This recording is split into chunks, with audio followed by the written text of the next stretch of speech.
Pemirsa, penetapan tersangka setelah dilakukan gelar perkara yang dilakukan bersama Barreskrim Polri. Penetapan tersangka ini adalah sebagai bukti bahwa Polda Jawa Tengah ini berkomitmen menangani kasus tersebut. Kabid Humas Polda Jawa Tengah, Kombes Artanto menyebut ketiga tersangka berinisial Dr. TE, SM, dan Dr. ZR. Ketiga tersangka juga terbukti memaksa orang lain untuk melakukan atau tidak melakukan sesuatu sebagaimana dimaksud dalam pasal 335 ayat 1/1 KUHP yang telah dirubah oleh putusan MK.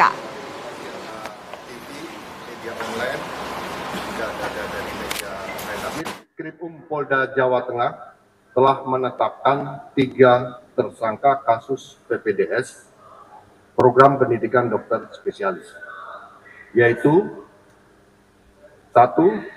Saudara TEN, kedua Saudari SM, ketiga Saudari ZYA.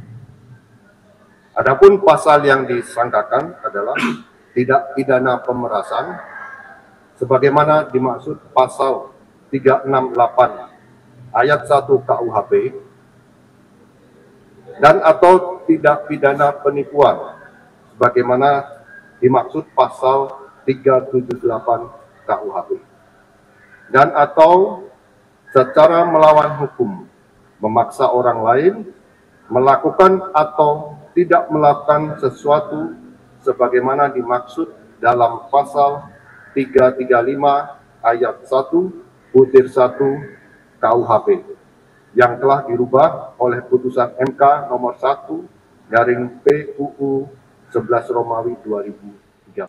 Ya, lantas bagaimana respon dari keluarga atas penetapan 3 orang tersangka? Kami ajak Anda terhubung bersama dengan kuasa hukum keluarga, Dr. Aulia, ada Bapak Misyal Ahmad. Selamat malam, Pak Misyal. Selamat malam, Pak. Pak Misyal, kami ingin tahu tanggapan dari pihak keluarga terkait penetapan 3 orang tersangka setelah 4 bulan lamanya kematian dari Dr. Aulia atau korban. Ini seperti apa, Pak?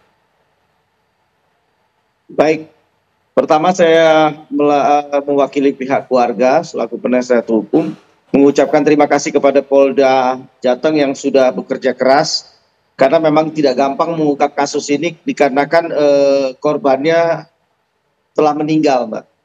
Dan alhamdulillah sekian lama ini proses itu tetap berjalan sesuai dengan yang kita harapkan hingga bisa ditetapkan 3 tersangka dari 3 klaster. Yang pertama adalah Kaprodi inisial TE, yang dari pertama saya sangat curiga dengan Kaprodi dan saya sangat menuntut tanggung jawab dari mereka karena dia selaku pimpinan di program pendidikannya, kepala di program pendidikan. Yang kedua adalah staf bagian keuangan Undip yaitu SM, beliaulah yang mengkolek uang-uang dari PPDS. Dan yang ketiga adalah residen yaitu ZR. Semua 3-tiganya adalah seorang dokter.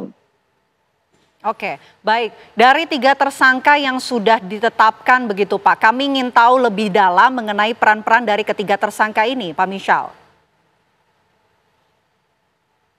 Ya, Kaprodi tentunya yang harus bertanggung jawab terhadap program pendidikan, Mbak. Contohnya pernah saya sampaikan bahwa terjadinya jam belajar, terjadinya bullying, terjadinya pemerasan, itu harusnya tidak terjadi kalau Kaprodi itu bisa bekerja dengan baik.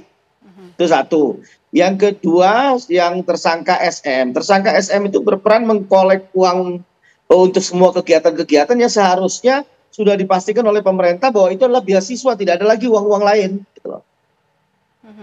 Nah, yang ketiga yaitu peran residen, peran yang melakukan perannya kurang lebih sama, melakukan pemerasan, intimidasi, ya kira-kira seperti itulah.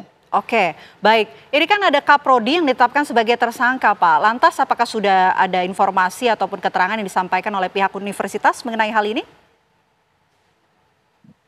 Belum, ini saya belum tahu dari universitas. Cuman kan saya memang membuat surat kepada Kementerian Kesehatan untuk tidak dibuka dulu pendidikan di Undip sampai dengan adanya tersangka.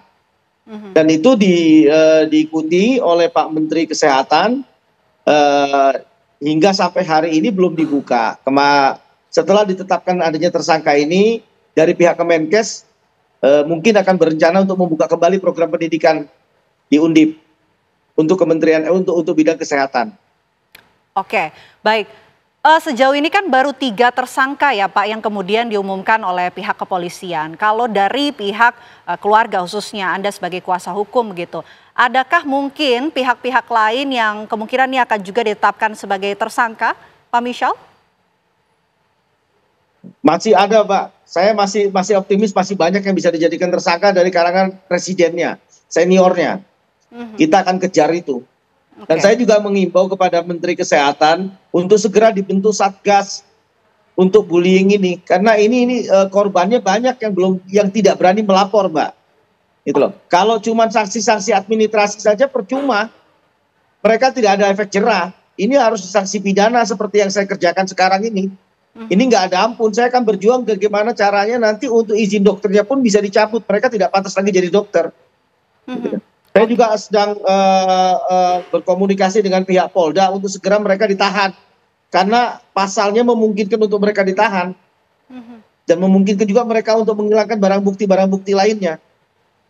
Baik, masih ada keterlibatan begitu dari pihak kuasa hukum, masih optimis adanya tersangka-tersangka lain. Baik, terima kasih banyak Pak Michel Ahmad selaku kuasa hukum keluarga korban atas waktunya di Apa Kabar Indonesia Malam. Selamat malam.